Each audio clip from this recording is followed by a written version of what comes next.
معیار زندگی یہ کتاب نسیم فاطمہ نے مجھے دی سب سے پہلے، اور میں نے اس کی بڑی دلچسپ کتاب لکھی گئی ہے اور بہت شوق سے میں نے اس کا مطالعہ کیا، اور اس میں 40 عنوانات کے اوپر مختلف انداز سے انہوں نے لکھا ہے، لیکن معیار اس طرز تحریر بہت ہی جاذب ہے، اور اس کو پڑھنے کے بعد یعنی ہوش آتا ہے کہ آدمی کو کیا کچھ زندگی میں کرنا چاہیے۔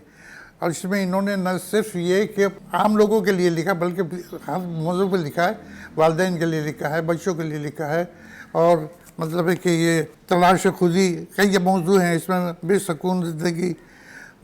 اور ماں کی تربیت، ماں کی عظمت اسلام کے نظام کے حساب سے، اور والد کے متعلق بھی لکھا ہے، زندگی کو امتحان کے طور پہ بتایا گیا ہے، زندگی کی تلخ حقیقیات کو بھی بیان کیا ہے۔ تو غرض یہ کہ انسان جن جن حالات سے گزرتا ہے، ہر شعبے کا، یعنی پیشے میں، گھر میں، اسکول میں، جہاں جہاں بھی اس کے رشتہ داروں سے، دوستوں سے تعلقات ہیں، ان سب پہ تھوڑا تھوڑا تذکرہ کیا، لکھا ہے۔ اس اعتبار سے یہ کتاب بہت ہی دلچسپ ہے اور معیاری ہے، اور اس کو ہر شخص کو پڑھنا چاہیے، ہر گھر میں ہونا چاہیے، بچوں کو بھی پڑھنے کے لیے دینا چاہیے۔ کہا یہ جاتا ہے کہ زندگی زندہ دلی کا نام ہے، اور اس کتاب کو پڑھ کے جن باتوں کی طرف ذہن جاتا ہے وہ یہ کہ ایک خوبی تو اس میں یہ ہے کہ یہ قومی زبان میں لکھی گئی، دوسری خوبی یہ ہے کہ اس میں اختصار کا ہنر برتا گیا، کہ جو بھی مضامین ہیں یا کالم ہیں وہ بہت مختصر لکھے گئے، اور تیسری بات جو سامنے آتی ہے وہ یہ ہے کہ ہمیں جو امیدیں جوان لوگوں سے ہیں وہ پوری ہوتی نظر آتی ہیں۔ کتاب کا جو موضوع ہے وہ معاشرتی ہے، یعنی سماجی مسائل کا جاننا، اس کو بیان کرنا اور اس پر تھوڑی سی تجاویز پیش کر دینا۔ تو احساس یہ ہو رہا ہے کہ جو ہماری نوجوان نسل ہے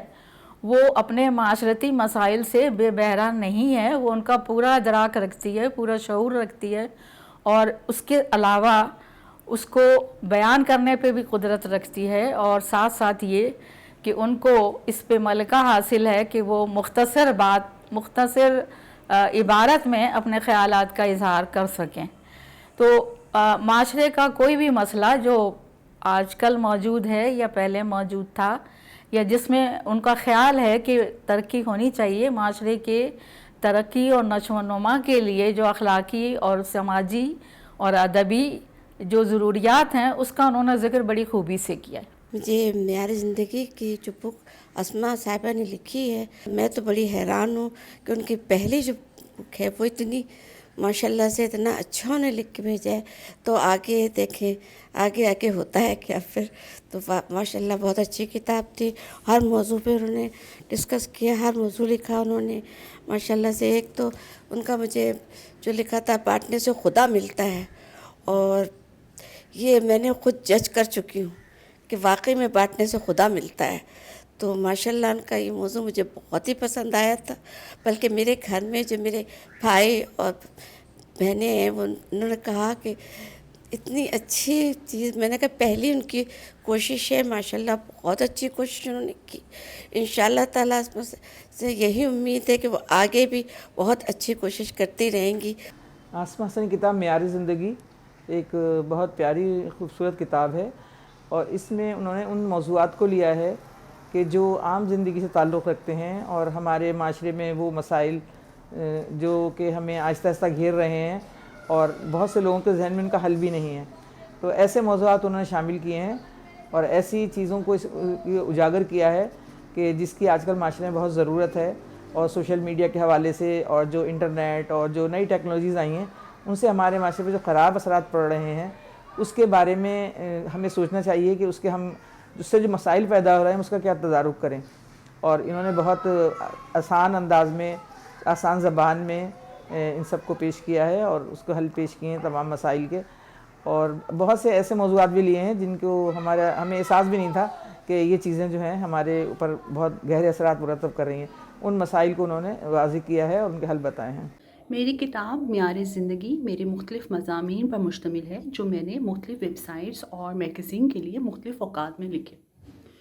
میں ان لوگوں میں سے ہوں جو ہر پہلو میں سے مثبت پہلو نکال لیتے ہیں، لہٰذا میں نے مختلف معاشرتی مسائل پر لکھا اور ان کا حل بھی اپنے علم اور سوچ کے مطابق، اپنے تجربے کی نظر میں ان کا حل بھی بیان کیا۔ جب ہمارا اللہ پر یقین اور بھروسہ بہت پکا ہوتا ہے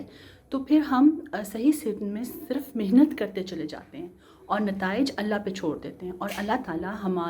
ہمیں اس محنت کا پھل بھی دیتے ہیں۔ کوئی بھی کامیابی ہمیں راتوں رات حاصل نہیں ہو جاتی، اس کے لیے ہمیں تگ و دو کرنی پڑتی ہے، ناکامیاں دیکھنی پڑتی ہیں۔ اکثر اوقات ہم گر جاتے ہیں اپنے اس ٹھوکر کھا کر، لیکن پھر ہم کھڑے ہوتے ہیں اور اللہ پہ توکل کر کے پھر سے چلتے ہیں اور اپنے پچھلے تجربات سے سبق حاصل کرتے ہیں اور ان غلطیوں کو دوبارہ نہیں دہراتے ہیں۔ میرا ماننا ہے کہ ہماری جو سوچیں ہیں وہ بھی لوگوں کی طرح مثبت اور منفی ہوتی ہیں، ٹھیک ہے، اچھی اور بری ہوتی ہیں۔ اب یہ ہم پہ منحصر ہے کہ ہم کیسے ان سوچوں میں سے، ان بکھری ہوئی سوچوں میں سے مثبت سوچوں کو چنتے ہیں، ان کو اکٹھا کرتے ہیں اور اس کو اپنی سوچ بناتے ہیں اور اس پر عمل کرتے ہیں۔ کتابیں پڑھنے کا مجھے بہت شوق ہے، کیونکہ میرا ماننا ہے کہ کتابیں ہمیں پڑھ لگا دیتی ہیں، اور جب ہم کوئی کتاب پڑھتے ہیں تو لکھنے والے اور پڑھنے والے کے درمیان میں ایک کنیکشن بن جاتا ہے، ٹھیک ہے، اور ہم ایک تخیل کی دنیا میں پہنچ جاتے ہیں اور اس لکھنے والے کی نظر سے، اس زاویے سے، اس کی نظر سے ہم اس کو دیکھتے ہیں۔ اس طرح سے ہمارا دائرہ کار بھی بڑا ہو جاتا ہے سوچ کا۔ ہمیں کتابیں پڑھنے کے عمل کو فروغ دینا چاہیے۔ وائس نیوز کی یہ کاوش جو کتابوں کے پڑھنے کے عمل کو فروغ دے رہے ہیں، میں اس کو سراہنا چاہوں گی، کیونکہ کتابوں کے ساتھ رشتہ کبھی ٹوٹنا نہیں چاہیے، بلکہ وقت کے ساتھ یہ رشتہ اور مضبوط ہو جانا چاہیے۔ آخر میں یہ کہنا چاہوں گی کہ ہمیشہ اچھا سوچیں، اچھا پڑھیں، اچھا دیکھیں، اچھا سنیں اور اچھے کام کریں، لوگوں کے لیے آسانیاں بانٹنے والے بن جائیں۔ بہت شکریہ۔